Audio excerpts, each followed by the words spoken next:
have a future. Do you know, back in the desert? Yeah, because I used to have a desert. And then people decided that they're going to take it away from me. Like, whatever. I live in an Arkham asylum. I live in a mental institution as the only sober patient here.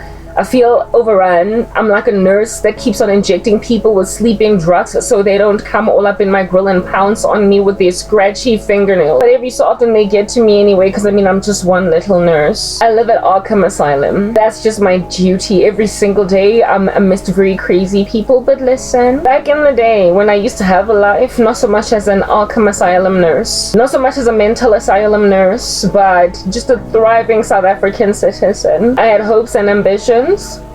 And amidst my hopes and ambitions was to become a human rights lawyer.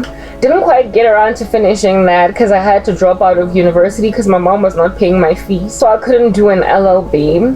But I was going to defend people's human rights at some point. I was confused actually between multiple disciplines, but human rights law was among them because I always knew that I wanted to stand for people's, I don't know, human rights. Well, that went right over my head because I ended up studying some other little trajectory. So a young woman that had that desire, that passion, how much more now today in 2025, now that I'm enduring human rights violations at a monumental scale?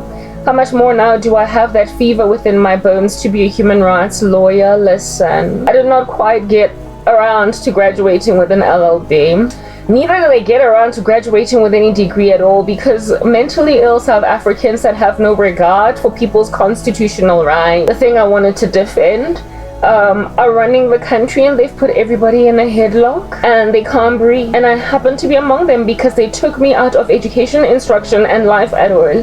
And now the nation is being run by a bunch of crazy bumpoons that are happy that entire graduates should be out here navigating vehicles out of parking bays. That's your country? But like, I'm gonna make a living one day from the very thing I've always wanted to make a living from. It's just that I didn't get around to getting a degree for it. I am going to one day be exceptionally wealthy for essentially uprooting crazy cancers out of countries, starting with the one that I used to belong to. The one I used to live in, otherwise known as South Africa, where it is that in the interest of punting African spirituality, blacks in this nation are thoroughly willing to go and frazzle everybody's peace just so we can get rid of the colonizer and allow everybody to be allies like a big fat chunky barbaric feverish Satan worshipper.